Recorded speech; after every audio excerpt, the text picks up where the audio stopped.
Usapang budget natin. Eto na ang kauna-unahang radio program ng Department of Budget and Management. Magpapaliwanag sa mga proseso ng paglalaan at pamamahala ng pondo ng bansa para sa kaalaman ng bawat mamamayan. Bawat tanong sasagutin, bawat haka-haka lilinawin, bawat impormasyon detalyadong tatalakayin. Usapang budget natin kasama sina DBM Undersecretary Goddess Hope Libiran at R. Vargas dito sa Radyo Pilipinas 738 AM.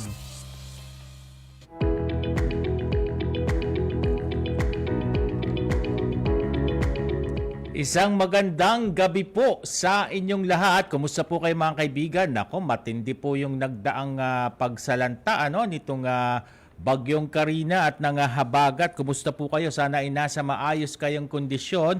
Well, it's Friday once again at pag ganitong Biyernes ay naghanda po kami sa inyo ng mga makabuluhang usapan tungkol po sa pagbabudget. Ako po si R. Vargas. Welcome back, R. Thank you, Jamie. Maraming salamat. Magandang gabi po sa inyong lahat. At syempre po, sa pangalan po ni DBM Undersecretary Goddess Hope Libiran, ako po si Jamie Quinto at welcome sa programang Usapang Budget Natin dahil budget natin ito.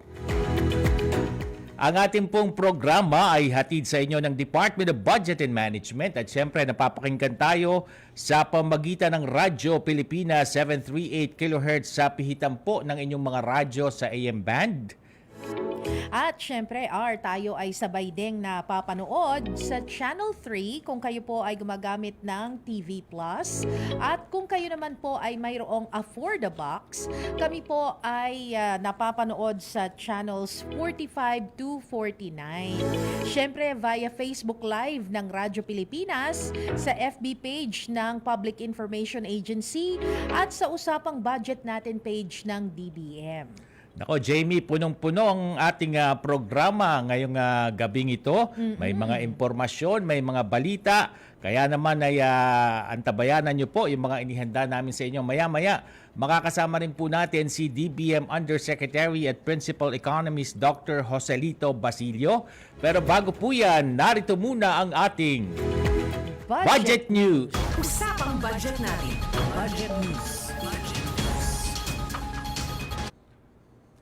Inanunsyo na ni Pangulong Ferdinand R. Marcos Jr. sa kanyang ikatlong State of the Nation Address o SONA ang pag-aproba sa rekomendasyon ng Department of Budget and Management na taasan ang sahod ng mga empleyado ng gobyerno.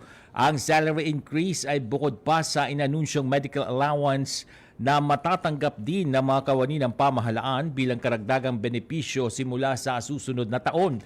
Ang bawat tranche ay naglalaman ng kaakibat na salary rates para sa bawat salary grade at step increment. Nakatakdang magpalabas ng Office of the President ng kaukulang executive order na naglalaman ng detalye patungkol sa naturang salary increase.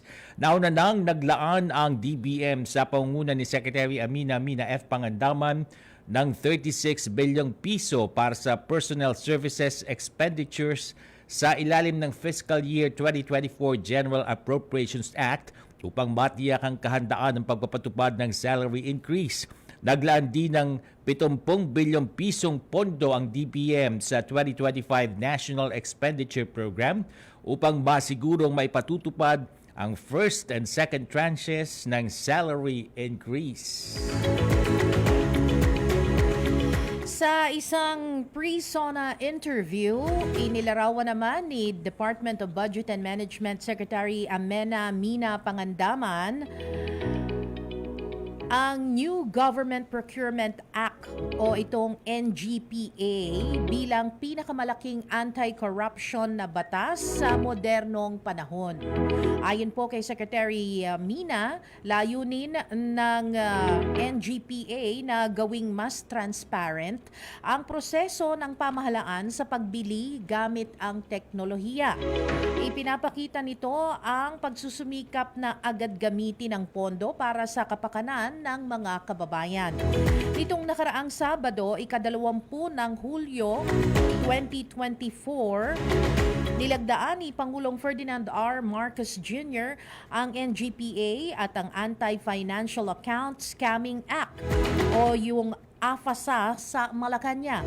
Ayon po sa Pangulo, sa kanyang SONA, ang NGPA ay magiging moderno, epektibo at kasama sa global best practices.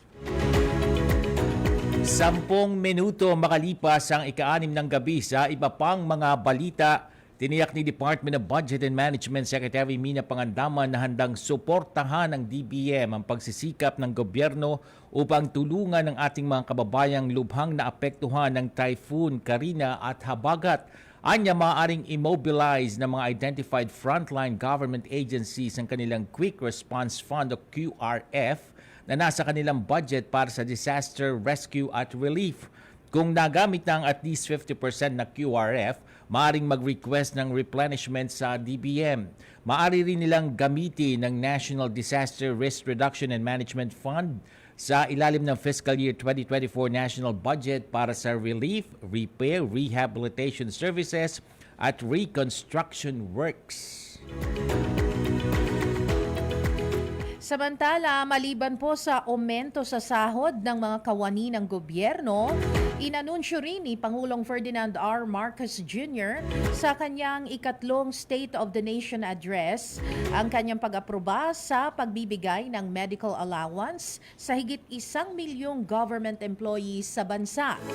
Simula sa taong 2025, magkakaroon ang mga kawani ng pamahalaan ng medical allowance bilang subsidiya upang makakuha ng Health Maintenance Organization benefits o HMO-type benefits. Ang medical allowance ay maaaring gamitin sa iba't ibang medical services na makatutulong para sa mga kawani ng gobyerno na maging handa sa anumang health-related emergencies. Para maisakatuparan ito, nasa kabuuang 9.5 billion pesos ang inilaan sa ilalim ng Miscellaneous Personnel Benefits Fund sa taong 2025.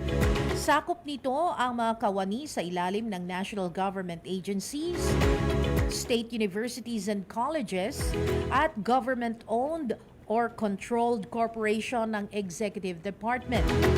Tinitignan ang medical allowance na ito bilang subsidiya o tulong upang mas maging abot kaya ang access ng mga kawani ng gobyerno sa mas mahusay na serbisyo o benepisyong medikal. Sa iba pang pangyayari, nakipagpulong si Secretary Amena Mina F. Pangandaman ng Department of Budget and Management sa Alliance of Concerned Teachers o ACT upang talakayin ang mga mahalagang issue na nakaapekto sa sektor ng edukasyon noong Huwebes, 18 ng Hulyo 2024 sa DBM Central Office. Nagbahayag ang alyansa sa pamagitan ng kanilang iba't ibang mga regional head at kinatawan na pinangungunahan ni ACT Teachers Party List President Antonio Luansing Tino ng kanilang mga alalahanin tungkol sa pagpapatupad ng Executive Order No. 61 na naglalayong ipagkasundo ang Results-Based Performance Management System at ang Performance-Based Incentive System. Kasama rin sa pinag-usapan ng Transition Plan para sa Fiscal Year 2023 Performance-Based Bonus at ang pagtaas ng sweldo para sa mga public school teachers. Nilinaw ni DBM Organization Position Classification and Compensation Bureau Director Gerald Handa ang mga detalye ng EO No. 61 na binigyan diin ang layunin ng Presidential Directive ay upang i-streamline, pahusayin at ihanay ang pagpapatupad ng RBPMS at ng PBIS ng gobyerno sa ease of doing at ireporma ang Government Performance Evaluation Process and Incentive System tungo sa isang mas tumutugon, epektibo, mabilis at competent na burokrasya. Nagtapos ang pulong kung saan nagkasundo ang bawat panig na ipagpatuloy ang kanilang pagtutulungan upang tugunan ang mga mahalagang issue at tiyakin ang kapakanan ng mga guro na nananatiling pangunahing prioridad. 14 na minuto po makalipas ang ika-6 ng gabi.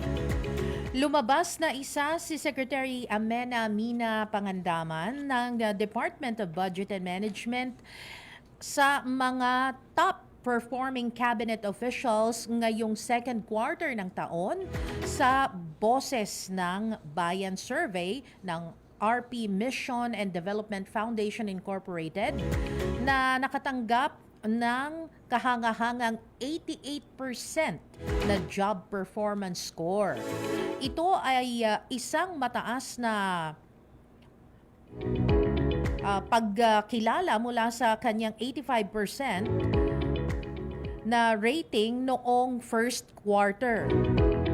Sinusukat ng Independent Non-Commissioned Survey ang trust and performance ratings ng key government officials, kasama na si President Ferdinand R. Marcos Jr. at si Vice President Sara Duterte. Kabilang sa sumagot sa survey ang 10,000 respondents na kumuha mula sa 67.7 million na botante sa bansa. Isinagawa ang face-to-face interview mula sa unang linggo ng Hulyo ng RPMD upang suriin ang pangkalahatang effectiveness ng mga cabinet officials sa kani-kanilang tungkulin.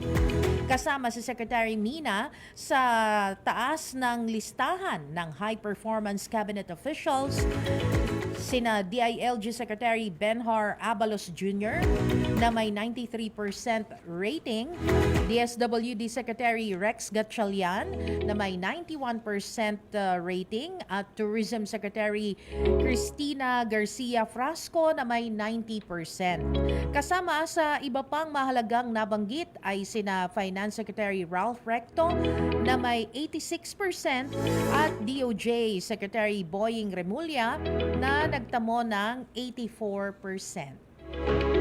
At yan po ang mga tampok na balita sa ating budget news. At sa oras na ito, dagdag kaalaman na naman para sa ating mga tagapakinig at taga-subaybay. Oras na para sa ating Budget 101. Usapang budget natin. Budget 101. Sa oras ng sakuna, saan nga ba huhugot ng pondo ang mga ahensya ng gobyerno? Halina't busisiin natin ang Quick Response Fund o QRF. Sa unang rinig, tila nakaka-nosebleed, hindi ba? Pero ano nga ba ang QRF? Ang QRF ay pondong inilalaan ng pamahalaan para magamit ng mga first responder agencies. Nang sa gayon, ay mayroon silang agarang mapaghuhugutan ng pondo para sa kanilang quick response efforts sa oras ng kalamidad, gaya ng bagyo, lindol o sunog. Kabilang sa mga first responder agencies ang DPWH, DILG, DepEd, DSWD, DOH, Office of Civil Defense, Bureau of Fire Protection, Department of Agriculture, at ang Philippine National Police. Paano naman kapag nagkulang o naubos ang QRF ng mga ahensyang ito? Nakasaad sa ilalim ng special provisions ng General Appropriations Act na kapag umabot na sa 50% or less ang level ng pondo ng QRF, maaari nang mag-request ng replenishment ang mga first responder agencies sa DBM. Importante na may laging nakatabing pondo ang gobyerno para sa QRF upang may kalamidad man o wala. Lagi tayong handa. Gets mo na ha? Samahan niyo kami lagi sa Usapang Budget, kung saan ang budget ng bayan mapag-uusapan.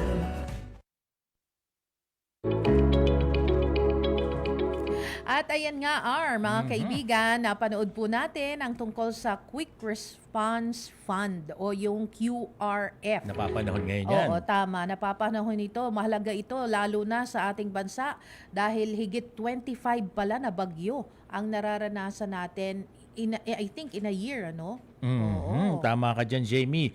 Bukod sa bagyo, ay iba pa dyan yung paglindol at yung iba pang natural calamities na sumasalanta dito sa ating bansa.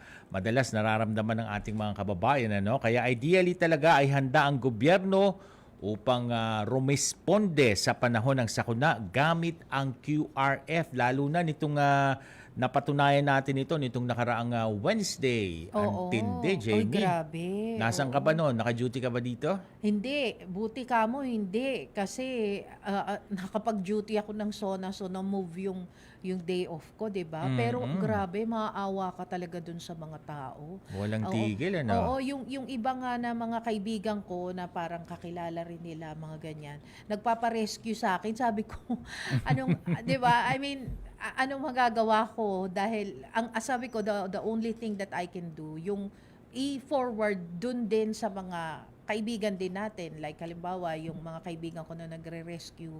Mga rescue team, Oo, yung oo. rescue team. Maraming salamat pala kay Sir Edison ng Philippine Red Cross. Marami yung muling naalala yung panahon ng Undoy dahil sa Oo. tindi ng naging pagsalanta o hagupit nitong Karina, sinabayan pa ng habagat, di ba? Totoo yan. Parang feeling ko nga parang mas matindi siya sa sa Ondoy. Kaya napapanahon yung usapan natin ngayon dyan sa Budget 101, yung QRF.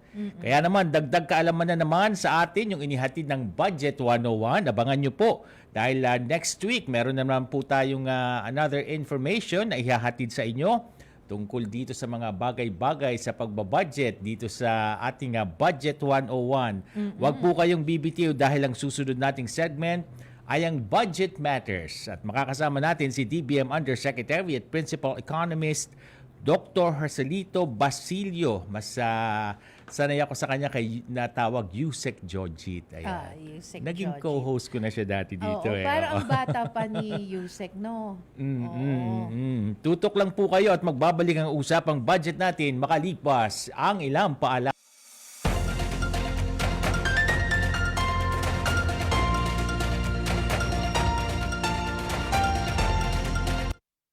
Sa paghahatid ng impormasyon, siguradong malaman at kapaki-pakinabang. Paano ba nakakaapekto ang social media sa parenting? Sinabi nating heart failure, hindi na maayos mag-pump. Prenuptial agreement. Ano ho itong kasunduang ito? Bakit mahalaga ito? Magaan na talakayan ng mga paksang hindi araw-araw napapag-usapan. Tampok natin ang isang uri ng sining na kung saan binibigyang buhay ang mga lumang litrato. Ito po ang inyong programa sa Lam Radio kung saan pag-uusapan natin ng iba't ibang mga talakayan, balita at mga impormasyon. Radyo Pilipinas, 7:38 AM. Sa balita't impormasyon, tapat sa pag-uulat. Delivery! Maria Jose? Akin yan? Ang laki ng box! Surprise!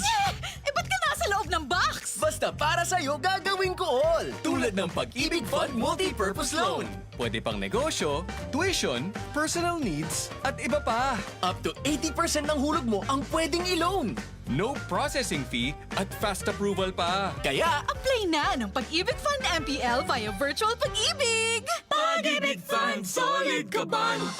Congratulations sa lahat ng student athletes na pambato ng kani-kanilang reyon na lumahok sa Palarong Pambansa 2024 na ginanap sa Cebu City mula July 11 hanggang July 16. Mula sa inyong pangmalakasang paghahanda, buong pusong paglaban at patas na pagtanggap sa resulta ng mga laro, kayo ay nagpakita ng tunay na katangian at tatak ng manlalarong Pinoy. May medalya man o wala, kami ay inyong pinahanga. Muli, congratulations sa inyong lahat. Isang pagbati mula sa Presidential Broadcast Service at Radyo Pilipinas. Good news! Ang inyong pinagkakatiwalaang Radyo Pilipinas nasa TV na. Oo, nasa TV na. Ang Radyo Pilipinas 738 AM ay live nang mapapanood sa Channel 3 ng ABS-CBN TV Plus at Channels 45 to 49 ng GMA Affordabox. Kaya may access ka na sa balitang totoo anytime, anywhere. Sa radyo, sa social media at TV. Radyo Pilipinas 738 AM. Paliwanag mo sa tao na hindi totoo yan. Dahil ang totoo, yung totoo ang dapat ninyong malaman. Nagkalat sa internet ang fake news Ang ginagawa ng fake news, tinatapon niyo yung tao. What they are doing is creating panic. We say no. Yung pagkalat ng fake news. And some of it's dangerous. Sana iwasan po natin pag-spread ng fake news. At di magpapakalat ng disinformation at misinformation ang kasulukuyang administrasyon. Stop telling us fake news because you're wrong. Para sa totoo at mapagkakatiwalaang mga balita at impormasyon, Radyo Pilipinas. Ito ang Presidential Broadcast Service sa Metro Manila. Radyo Pilipinas, 738 AM.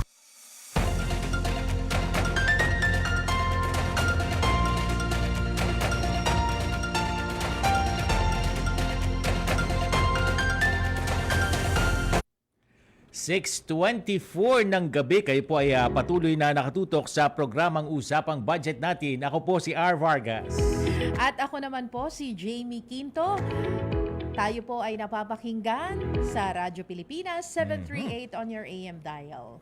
At syempre, sabay din po tayong napapanood sa telebisyon via Facebook Live. Meron din po sa Philippine Information Agency at sa Facebook page ng Usapang Budget natin ng Department of Budget and Management. At this point, Jamie, dumako na tayo sa ating tampok na Budget Matters. Usapang budget natin. Budget Matters. Ayun, Budget Matters na po. Isa na namang makabuluhang talakayan ang ihahatid natin sa inyo ngayong gabi dito sa ating palatuntunan. At ngayon po, pag-uusapan po natin yung katatapos lamang na ikatlong State of the Nation Address nitong si Pangulong Ferdinand R. Marcos Jr. na naganap nitong nakaraang Lunes. Tama ka dyan, R, no? Siyempre, pag-uusapan din natin yung mga accomplishment ng DBM sa nakaraang 2 taon sa ilalim ng PBBM administration. At tungkol nga po dyan ang ating pag-uusapan ngayong gabi. Kaya naman, natutuwa po tayo at napaunlakan tayo ni DBM Undersecretary at Principal Economist Dr. Joselito Basilio o si Yusek Jojit para talakayin ang mga bagay na ito. Good evening po, Yusek Jojit. Magandang gabi po, Yusek. Thank you. Magandang gabi rin sa ating mga tagapakinig. Maraming salamat, Ms. Jamie, Yusek Jamie, and R sa pagpapaunlak dito. Ayun, oo. Salamat po at sanay na kayo sa programang ito. At, Medyo. dahil ilang beses na po kayong... pero first time na kayo ay resource person. Madalas kayo ay co-host dito. Ano po, ano? Sige po, di na natin patatagalin pa at dire-diretso na po tayo sa ating mga katanungan. Yusek Jojit, bilang isang ekonomista, ano ba yung iyong mga insights doon po sa nakaraang State of the Nation Address nitong si Pangulong Bongbong Marcos? Tatlong bagay ang nakita ko bilang isang ekonomista. Una, may comprehensive na pagpapaliwanag backed up by tinatawag na data. Ikalawa, may data nga, may datos, pero ipinakita ng Pangulo na behind the numbers, sa kabila nitong mga numero, may mga mas realistic na dapat pag-usapan na sinasabi at kung ano ang sinasabi at kung ano ang hindi sinasabi ng mga numero. So, katulad halimbawa nung sinabi niya, umuunlad ng ekonomiya, ang unemployment rate ay lumiliit. Nagkakaroon na ng maraming trabaho na available. Pero ang tanong is kung mayroong quality of jobs at ang tanong ay kung ano nga ba ang ibig sabihin nito kung ang nabibili naman ng mga consumer o ng mga kababayan natin ay mahal na presyo ng bigas. So yun yung parang mahirap na pagpapabalanse sa ginagawa ng mga ekonomista na siyang inihatid ng Pangulo sa simula pa lang ng kanyang speech. So very realistic at medyo honest. At tapos sa huling-huli, nakita natin sa pagbibigay niya ng mga datos at pag-update niya sa ating kababayan ng mga iba't ibang proyekto sa edukasyon, sa health, at sa infrastruktura, meron tinatawag tayo sa economics na management of expectation. Pag sinasabi mo management of expectation, gusto mo maging honest, ipakita mo kung ano yung plano, ano yung mga numero, at yung mga kakakayanin gawin sa susunod na mga ilang taon. So yung mga yon ang naging laman ng kanyang SONA. Sa bawat sector, ipinakita niya, pinakita niya na may mga challenges sa klima, sa climate, ganun din sa infrastruktura, sa digitalization, sa problema ng mga wifi, ganun din sa hospital congestion. Aminado siya, katulad sa edukasyon, sinabi niya yung mga perennial na problem sa edukasyon, halimbawa ng textbook. So lahat ng yun ay binanggit niya at ipinakita niya at sinabi rin naman niya kung ano ang mga naturang plano ng gobyerno paano i-address ang mga bagay na iyon. Yung mga challenges na yan na nabanggit mo, Yusek Jojit, abay, kaya namang resolbahin. Ganda yung pagkakasabi nga niya sa huli, di ba, sinabi niya, we cannot provide all the solutions, yun yung sabi niya. And we can give so much solutions only if everyone in government, everyone in citizenry can participate. Kaya nga ang panawagan niya, di ba, huwag tayo, kumilos tayo bilang mga mabubuting mamamayan at gawin natin kung ano yung nararapat.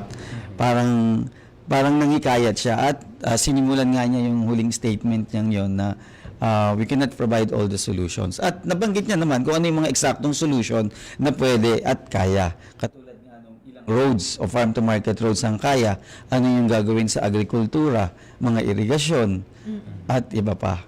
At katulad ng gagawin sa Pogo, alam natin malaking problema kung maraming mawawalan ng trabaho. Inihain niya agad na the DOLE will be at the forefront. Kung ilang buwan man ang kakailanganin, 6 months ba o ilang kababayan natin ang pwedeng mawalan ng trabaho. At agad-agad naroon ang mga programa ng Department of Labor. Oho. Yusek, sinabi po ng Pangulo sa ulat niya na mabilis ang paglago ng economy at masasabi po ba natin na on track po tayo sa ating ekonomiya, sa economic and development goals po ng gobyerno? Opo, on track naman tayo sa ating mga goals sa ekonomiya at sa kabilang side kasi niyan, yun yung tawag na fiscal o hindi man problema yung polisiya tungkol sa pagbabudget o sa pinansyal. So, dalawa yun. Para lumago ang ekonomiya, kailangan may panggastos ng gobyerno at sa side naman ng fiscal o ng gobyerno, kailangan may tamang makokolekta na buwis and at the same time, gagastos lamang doon sa mga mas mapapakinabangan ng ekonomiya. So, on track, ang mga targets natin dyan, katulad halimbawa ng tinatawag na GDP growth, expected natin between 6 to 7% ang growth natin ngayong 2024 at next year at least 6.5% by 2025. Kasi nga, ang gobyerno ay meron tinatawag na budget na siyang magtutulak para lumago ang ekonomiya, magkaroon ng trabaho at the same time, hindi makalimutan yung mga tinatawag na mga vulnerable o mga may hirap na ating kababayan na kailangan ng tulong. So, tulad halimbawa, may target din tayo na poverty rate, kailangan 9% na lang siya by 2028. On track tayo dahil sinabi niya sa SONA, di ba? Around 2 million at 16% na lang kung tama yung recall ko yung poverty rate. So 2 million, around 2.5 million yung nawala na sa poverty since the pandemic and at the same time in the last 2 years and at the same time yan ay ang naging dahilan kung bakit pababa na yung tinatawag na dami ng nasa loob ng poverty rate. Ganun din naman yung balancing pagbabudget sa gobyerno. Meron tayong fiscal targets at on track yun. Nagbabayad tayo ng utang and at the same time, yung ibang mga investment natin sa infrastruktura dahil alam natin mayroong long-term na balik sa ekonomiya. So, nangungutang tayo at yung interest na binabayad natin doon ay mababawi natin dahil ang ekonomiya ay mas lalago, mas madadami ang trabaho at mas makikinabang ang lahat. Ayun. Good news yung mga bagay na yan na nabanggit ni Yusek Jojit. At siyempre, naiulat ng ating Pangulo nung nakaraang SONA. Yusek Jojit, bago po magsagawa ng SONA ang ating presidente, nilagdaan niya last Saturday para maging ganap na batas itong NGPA o New Government Procurement Act. Bakit kailangan amyendahan ng ating kasalukuyang procurement law? At ano-ano po ba yung mga natatanging features ng batas na ito? Magandang tanong yan. Actually, siguro sa mga darating na weeks, magkakaroon kayo ng isang session for this. Pero bigyan ko kayo ng tidbits kung ano yung kahalagaan at kung ano yung maganda dito sa new procurement law. Go ahead, sir. 20 years ago, yung unang procurement law, at alam natin since 20 years ago, wala pang iPhone in year 2004 o baka nagsisimula pa lang yung iPhone 1. So marami nang nangyari na developments in technology at sa ating pamumuhay. So kailangan na natin ng bagong tinatawag na paraan ng pagpo-procure. At ang isang malaking bagay dito, for example, ay yung paraan ng pagpo-procure. Ang sa bids and awards, sa pagpo-procure, ang laging panalo dapat ay yung may pinakamababang presyo. Regardless kung in the end pala ang mabibili natin ay yung low quality. So, ngayon, mas responsive na ang tinatawag na bagong procurement law. May tinatawag ng most economically advantageous and responsive bid. So, ibig sabihin, hindi lang yung low cost, but yung sinabi ng Pangulo nga, the best deal for the government ang dapat na manalo at magkakaroon ng criteria kung sino man ang bibili. Marami pang features yung procurement law katulad ng tinatawag na responsive sa climate. So ang tawag yan, green procurement. Tapos meron din tinatawag na requirement yung law na dapat gender responsive siya. So gender procurement, may ganung provision. Tapos yung mas exciting na laging naririnig natin kay Secretary Amena, yung tinatawag na e-marketplace for government procurement. So yung Lazada and Shopee for the government will now be available even for LGUs at ang mga government offices sa mga probinsya dahil kung mayroon silang access sa internet ay makakapag-shopping na sila online, mas mabilis makararating ang produkto at wala na yung proseso ng bids and awards kahit na mga school supply o paperclip or ballpen lang yan ay dati kailangan mo pang mag-bidding para yan Ngayon, basta alam natin sa e-marketplace, transparent yung mga produkto dun, may review pa nga di ba?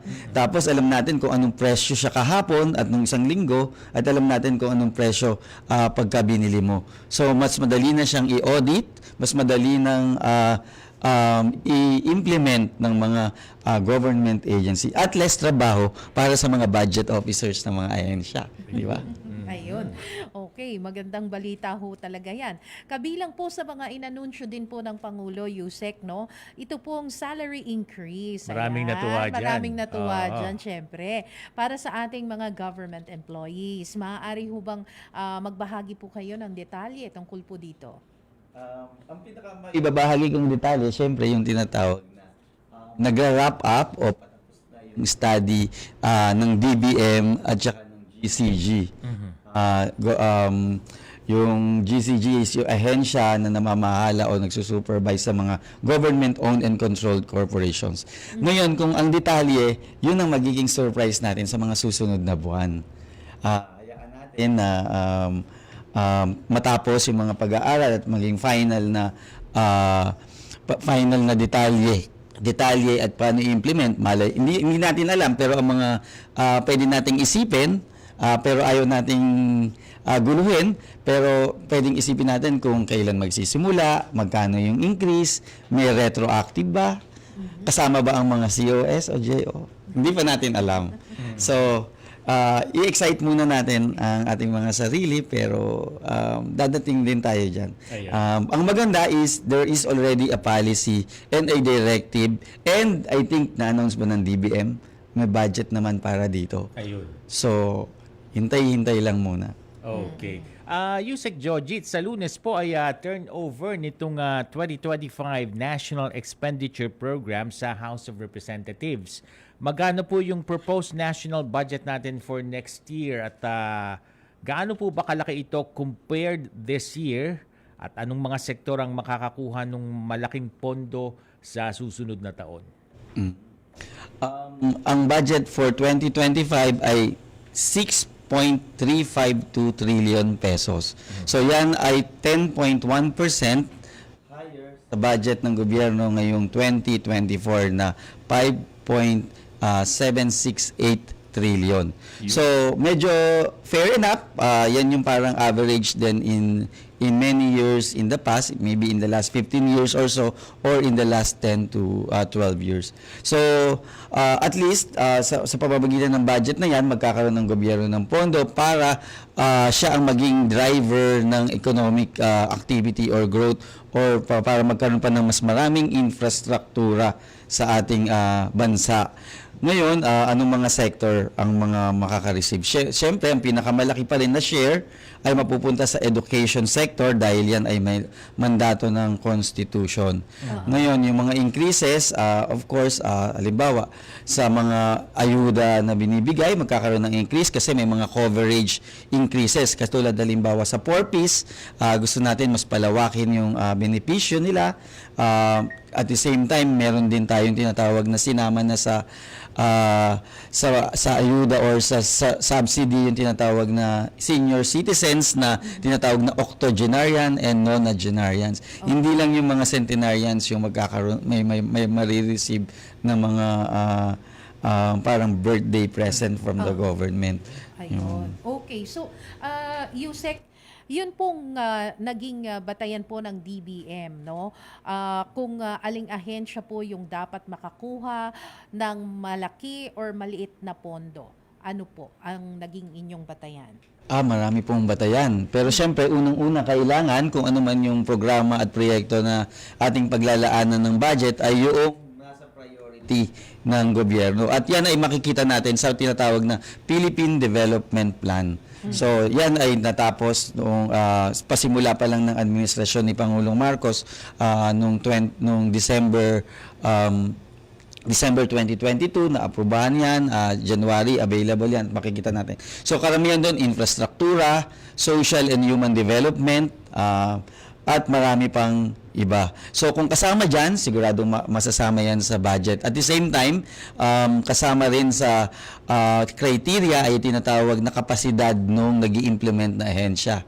Kung nakita natin na marami siyang mga proyekto at programa na hindi nagampanan or na-implementa o natapos nung isang taon, nung nakaraang taon, mas kailangan yung paglaanan muna yon bago magkaroon ng bagong mga proyekto.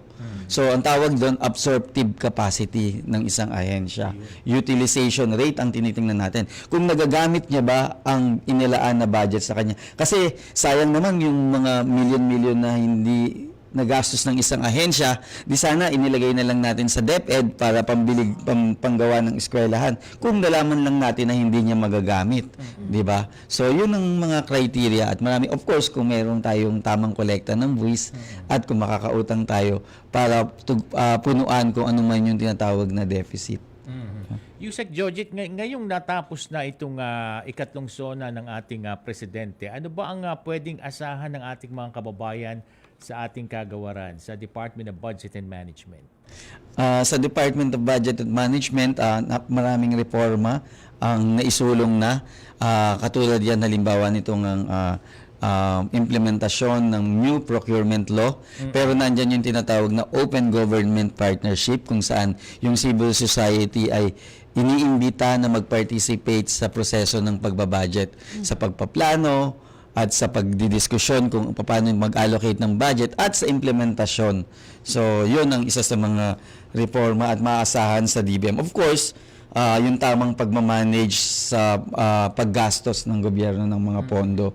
So, mini-make sure natin na may mga catch-up plan, yung mga ahensya na nahihirapan o natatagalan sa pagbabudget. At the same time, yung mga magagaling na ahensya ay mas tutuganan natin at mas tutulungan natin na ma-achieve din nila yung mas marami pang proyekto na nakakapaloob sa tinatawag na priority infrastructure programs and social development programs na nakaalagak doon sa tinatawag nga na development plan. Baka po meron pa kayong gustong idagdag o baka i-shout out. Oo, Go ahead. shout out, syempre. Magpapasalamat lang tayo syempre sa ating mga kasamahan sa Department of Budget and Management, of course sa PCO, for giving us at the DBM time to share ang ating mga perspektibo sa DBM. Of course, may iba't ibang perspektibo yung pagbabudget. Kaya naman maraming salamat. Pwedeng magpasalamat din kay Yusek Will at sa ating mga kasamahan sa Land Transportation Office. Nakita ko kanina kung gaano ka-efficient na at mabilis. Kanina kasi di ba nagkaroon ng bagyo ilang araw, pero tinry pa rin nilang tapusin kung sino man yung mga pumunta doon in the last 3 na ngayon, pero ang equivalent ng mga pumunta doon ay 2 days na bagyo at yung pang-araw na ito. So naging mas mabilis na ang pagpoproseso lalo ng mga lisensya. Nandoon for example si Chief Mercy Paras at saka si MJ of LTO East Avenue. Ayun. Yeah. DBM Undersecretary Dr. Joselito Basilio, maraming salamat po sa inyong oras na inilaan sa amin ngayong gabi. Maraming salamat and good evening po sa inyo. Thank you po, Yusek. Samantala, sa susunod nating talakayan, makakasama naman natin ang isang vlogger at adventurer. Wow, talaga. At malalaman natin sa kanya, mga kaibigan, yung financial challenges na kinakaharap nila bilang isang vlogger at paano niya nalampasan ang mga ito. Ganun din, kailangan natin ito, yung mga tips para sa mga taga-subaybay. So siguro kung gusto nilang mag-vlog, yes. no? Kaya abangan po ninyo ang ating budget talks dahil makakasama natin ang isang vlogger. Walang iba kundi si Mr. Ron Paggia o kilala rin po siya. Ano ba yun? Nagkakabulol ako. Kilala din po siya bilang si Tito Ron Adventures. Huwag po kayong bibitiw dahil magbabalik pa ang programang Usapang Budget Natin. Dahil budget natin ito.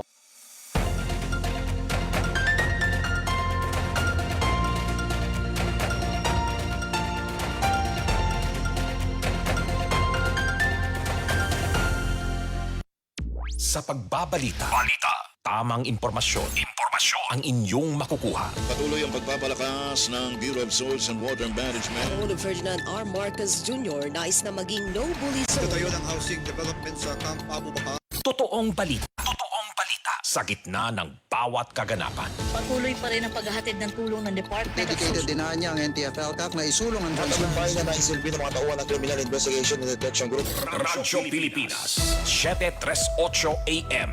Sa balita't impormasyon, tapat sa pag-uulat. Delivery! Maria Jose?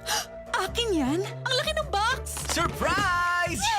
Ba't ka nasa loob ng box? Basta para sa'yo, gagawin ko all! Tulad ng Pag-ibig Fund Multi-Purpose Loan. Pwede pang negosyo, tuition, personal needs, at iba pa.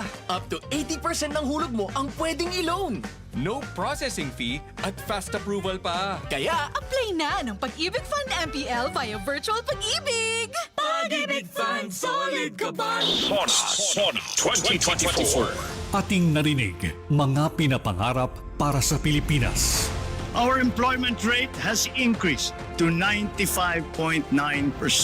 We also saw a significant increase in high-quality jobs. Underemployment too has decreased from 11.7% in May of 2023 to 9.9% today. This is our lowest number since 2005. Para sa bawat Pilipino. For consecutive years, we have prioritized an increase in budget for the inclusive development of Filipinos, not just in food, nutrition, and health, but even more so in education and training. Pagpuprotekta sa ating kapakanan at karapatan. Ang West Philippine Sea ay hindi katang-isip natin lamang. Ito ay atin. At ito ay mananatiling atin hanggat nag-aalab ang diwa ng ating minamahal na bansang Pilipinas. Pagtatanggol at pagmamahal sa ating bayan. The grave abuse and disrespect to our system of laws must stop. Kailangan nang itigil ang panggulo nito sa ating lipunan at paglalakastangan sa ating bansa. Effective today, all POGOs are banned. President Ferdinand R. Marcos Jr. at ang kanyang ikatlong State of the Nation Address. Sona 2024. Hatid sa inyo ng Presidential Communications Office at Radyo Pilipinas. Congratulations sa lahat ng student athletes na pambato ng kani-kanilang reyon na lumahok sa Palarong Pambansa 2024 na ginanap sa Cebu City mula July 11 hanggang July 16. Mula sa inyong pangmalakasang paghahanda, buong pusong paglaban at patas na pagtanggap sa resulta ng mga laro, kayo ay nagpakita ng tunay na katangian at tatak ng manlalarong Pinoy. May medalya man o wala, kami ay inyong pinahanga. Muli, congratulations sa inyong lahat.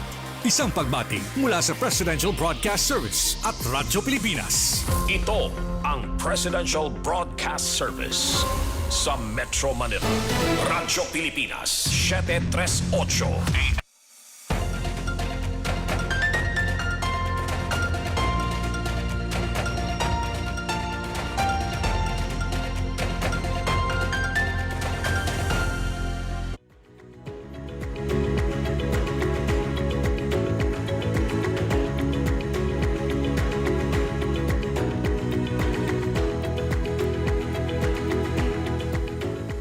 Yes, isang magandang gabi po sa inyong lahat. Welcome back po at nakatutok pa rin po kayo sa programang Usapang Budget Natin. Ako po si R. Vargas.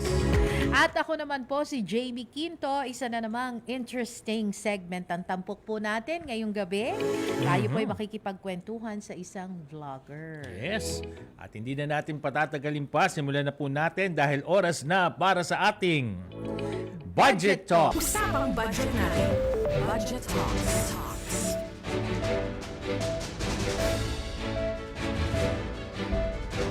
Alright, Budget Talks na po tayo. Mapalad tayo dahil tayo ay napaunlakan ng isang vlogger sa kabila po ng kanyang busy schedule. Kaya naman ay tatanungin na po natin siya at i-welcome po natin siya sa ating programang Usapang Budget Natin. Welcome po and thank you for joining us, Sir Ron Pagya o Tito Ron Adventures. Ay, magandang gabi po, Sir R. And I'm Jamie. Magandang gabi po sa inyo. Paano po ba namin kayo tatawagin? Tito Ron? Parang kami mga tito-tita. Usually tawag ko po sa mga followers ko tsaka nagbablog po ako mga uncle. So yun po. Pero Ron na lang po. Ayun, sige po. Thank you, Ron, sa pagsama mo sa amin. Sige, Ron, ano ba yung tema ng yung mga vlogs at ano ba yung mga paborito mong topics? Yung vlogs ko po, puro po siya sa food vlog, yung mga pagkain. Meron din po sa mga travel and lifestyle. Pero majority po ng aking mga vlog is yung mga small na time na nagnenegosyo po dun sa lugar po namin. Sa Bulacan po. Dahil taga Bulacan ka? Yes po, apo. Ayun. Bulacan po. Alam ko matindi yata yung naging pagbuhos ng habagat at bagyong Karina dyan nung nakaraan no? Opo, medyo binaharin po yung ilang barangay pero okay naman po. Ayun. Paano ka nakaisip ng idea para sa yung vlog? Ano yung creative process sa paggawa ng content? Ayan, lalong-lalo na doon sa iba, 'di ba? Talagang nahihilig talaga silang maging content creator. Isa rin po kasi ko dun sa mga nanonood po ng mga content creator, yung mga vlogger. Tapos parang nagustuhan ko din po na parang gusto ko rin maging vlogger na katulad nila. Siyempre, may mga idol din po tayo. So, ayun po. Tinry ko naman po. Nag-start lang po ako mga February 2024 lang po ako nag-start. Bago lang? Bago lang po tong page ko na to. And then, sinundan ko lang po din yung mga ibang advice po ng vlogger para po dun sa page ko po para paano ko siya ma-set up.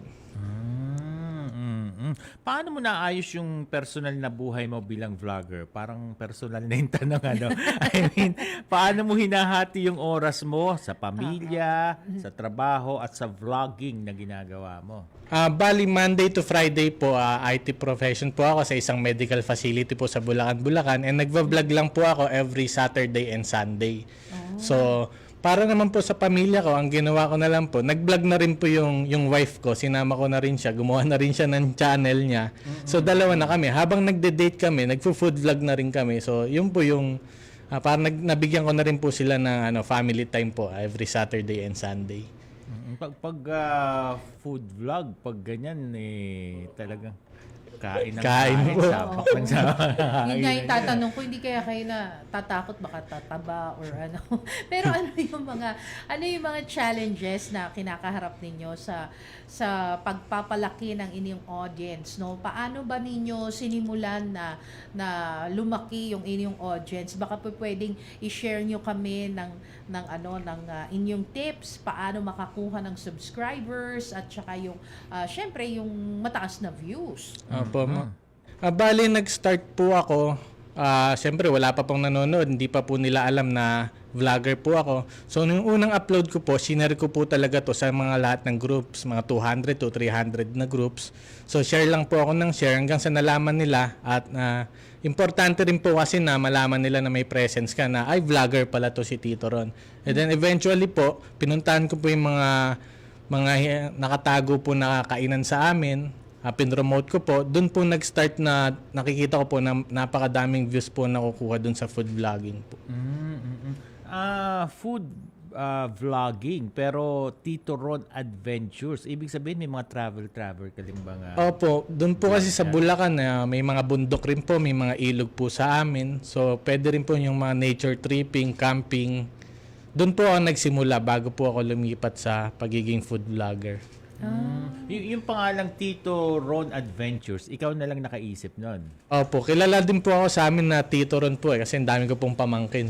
Ayun. Ayun na lang din po yung ginamit ko. Okay, oo. Ako, interesado ako kung may mga collaborations or networking ka ba na ginagawa bilang vlogger?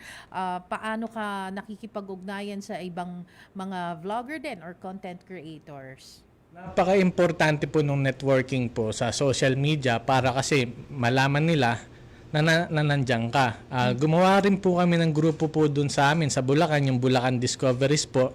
Grupo po yun ng mga content creator. Kami po ay nagtutulungan, kunyari may kakilala po siya na may-ari isang restaurant na kailangan i-promote. Lahat po kami pupunta po doon. Tapos kami na po mag-i-spread ng news, ng promotion po about dun sa restaurant na po na yan. Hindi ba yung nagkukompetensya kayo? Wala namang gano'n? Naka-schedule po kami sa upload eh. Kunyari, ako muna, tas ikaw, next week ka na. Para tulungan din po kami. Nagko-compare din ng mga subscribers, followers? Opo. Yung mga followers ng iba, nagiging followers mo rin. Parang naging ganun din po. Maganda. Ano yung mga kagamitang paborito mong gamitin sa pag-vlog, Ron?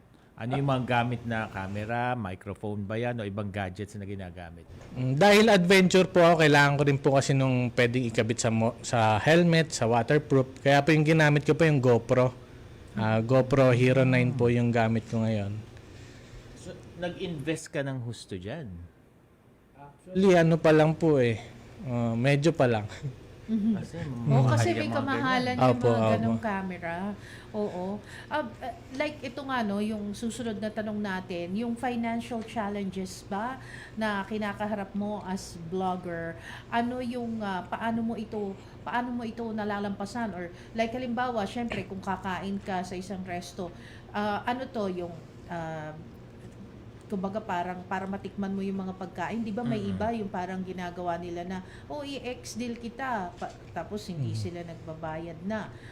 May mga ganun ba pagkakataon or talagang from your money talaga yung out of your pocket, parang ganun? Sa food vlog po kasi sinimulan ko po dati dahil hindi pa naman po ako kilala sa area namin. Sinimulan ko po yung mga sa fishbowl vendor, burgers. Doon po ako nagsimula. Pero galing po yun sa bulsa ko. So talagang binibili ko po. And then eventually nagchat-chat na rin po yung mga ibang business owner na, Tito Ron, pwede ka bang pumunta dito sa amin na ma-promote yung page namin or yung business namin. Tapos doon na po, ex-deal na po yung kalimitan. Ayun. Nakatipid na rin po tayo. Dito may mga comment tayo, no? Tito Ron, ayon kay Benedict Villaruel, Tito Ron, Arbor na lang cap mo, #1 fan mo ako. Ayun, ha? Sige po. Sige, Kuya Benedict. Kilala mo siya? Uncle. Ayan, si Rosemary de la Cruz, ang lupit mo, Tito Ron. Ayan. Apple Pantanilla. Hi, Tito Ron. Hello sa inyo. Mirna Merin Lopez, Ron, ang galing naman. God bless. Ang dami palang fans club nito. Thank you po. Natanong yung financial challenges, natanong ni Jamie. Ngayon, paano mo inaasikaso, Ron, yung budget para sa paggawa mo ng content? Ano yung mga strategies mo para makatipid? Para po makatipid ako kasi kailangan rin po yung transpo eh. So meron naman po akong sariling motor, nagmo-motor na lang po ako. Tapos usually nga po kasi ex-deals na po yung nakukuha namin ngayon. Talagang libre na rin po yung sa foods. Tapos sinama ko na rin yung wife ko para date na kami, libre na yung pagkain. Tama nga naman, ano? Oo, tama naman. Oo. Pero ano yan, within the area of Bulacan lang talaga, yung pagbablog mo? Ngayon po, inuubos ko muna po yung sa area po ng Bulacan eh. Yung halos lahat po kailangan ma-promote ko po doon bago po ako lumabas ng province po namin. So may bala ka palang mas malawak na audience pa. Opo. Pwede siguro around the world, ano? Opo. Maibigyan tayo ng mga viewers po natin. Oo. Yes. Kasi kung minsan talaga, ako sa Caloocan, sa North Caloocan, no, marami palang mga hindi pa nadidiscover doon. Kung minsan magugulat ako, naka-feature siya sa Facebook, ganyan. Yun. Ito, paano mo pinapangalagaan yung kita mo bilang vlogger at yung if you don't mind, siguro bigyan mo na lang kami ng rough estimate kung mga magkano ba ang kinikita sa isang pagba-vlog at ano yung tips mo din para makatipid sa mga expenses, no, or gastusin habang nagpo-produce ng content. Dahil po bago pa yung page ko, balik kaka-monetize lang po, nasa minimum lang po 100 po yung pwede nyong kitain. $100 po siya. So kailangan lang natin i-daily upload po. Upload lang ng upload, wag mapapagod. Tapos high quality content. Yan po. May mga budgeting tips ka ba na pwedeng ibahagi doon sa mga kapwa mo vloggers din? Oo, yung pangangalaga mo sa iyong kita. Opo, yung bali yung kikitain ko po kasi hindi ko po siya hindi ko gagastusin kagad eh. Kailangan i-invest ko pa siya sa mas better na equipment, mas magandang camera, mas magandang mic para po makapag-provide po kami ng better and high quality na content po sa mga nanonood sa amin. So i-invest po natin siya sa mga gamit pa din po. Anong sabi ng mga anak mo sa pagbablog mo? Yung anak ko po 4 years old pa lang. Okay, bata pa. Gusto rin sumasama sa camera po. Pero yung mga mga kamag-anak, nanay, tatay mo, mga ganyan. Anong naman po sila, nakasuporta po lagi sila sa akin. Laging nanonood, nagse-share po. Ayun. Thank you po sa inyo. Ayan. Baka meron kang mga payo sa mga taong nagnanais ding maging katulad mo, maging vlogger, Ron. Ano ba yung mga bagay na dapat nilang tandaan at paano ba magsimula? Ano yung mga common pitfalls na dapat iwasan? So pagka magsisimula po tayo maging content creator, syempre kailangan po natin ng camera, pang-edit po. Sa ngayon naman po, cellphone lang po camera, tsaka doon na rin nag-edit sa cellphone. So kahit huwag nyo po muna isipin kung may manonood po sa inyo or wala. Basta po gawin natin yung best natin na makapag-provide po ng magandang quality, yung high resolution, tsaka maganda rin po yung script na gagawin po natin. Importante na gusto mo yung ginagawa mo. Correct.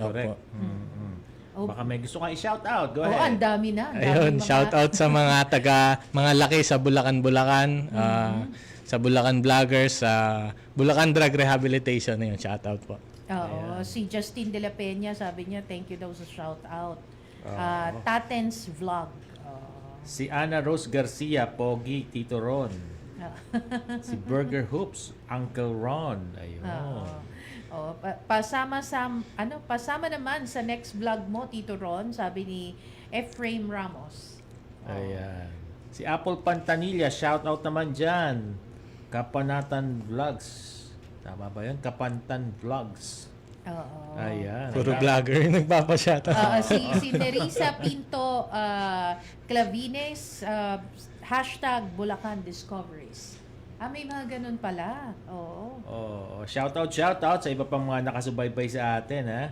Natabunan yung mga message sa akin, Si Ernie Rene Pagya, hello po, pa-shout out ang daddy mo. Daddy, hello po. Daddy, andito na ako.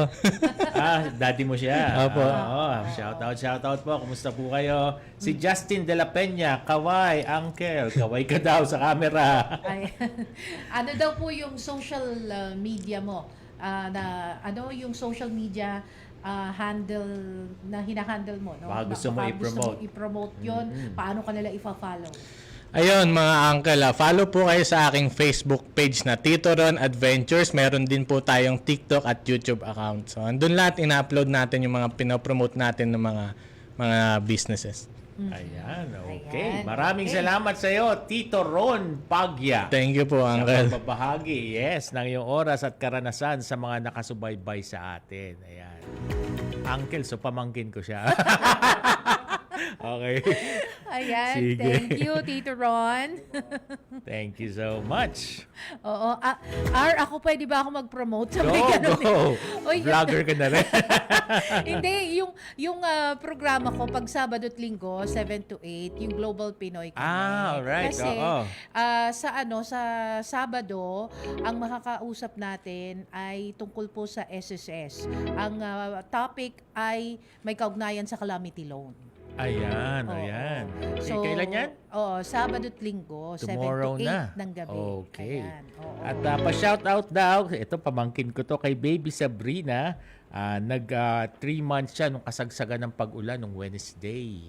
Nung July 24. Ayan. Nanunood ang aking mother, Dory Vargas, ang aking wife, na si Dai, ng aking auntie, Varsity Vargas, at ang aking sister sa Texas, Cecil Vargas Anunciacion. Shout out. Uy, maganda yung next week pala na guest ng Usapang Budget natin. Si DICT Secretary Ivan Uy. Ayun, abangan ng diba? marami yan. Oo, marami din akong gustong itanong din sa kanya. Yes. Pagka si Yusek Gades na ang next week, magtatanong ako. Go. Ayan, sige. Pwede ka naman pumunta dito sa studio. Oo, pwede naman. Ayan. At dyan po nagtatapos ang Usapang Budget natin. Sa pangalan po ni DBM Undersecretary Goddess Hope Libiran, ako po si Jamie Quinto. Samahan niyo po muli kami sa susunod na Biyernes alas 6 hanggang alas 7 ng gabi dito pa rin sa himpilan ng Radyo Pilipinas. Napapanood din sa TV at syempre via Facebook Live ng Radyo Pilipinas, Philippine Information Agency at Usapang Budget natin page ng DBM. Nawa, meron po kayong mga napulot kahit papaano at natutunan sa ating mga itinampok dito sa ating programa. At tabayanan niyo po ang susunod na palatuntunan, ang Salam Radio. Ako naman po si R. Vargas at ito ang Usapang Budget natin. Dahil budget natin ito. Usapang Budget natin. Kasama sina DBM Undersecretary Goddess Hope Libiran at R. Vargas. Dito sa Radyo Pilipinas, 7:38 AM.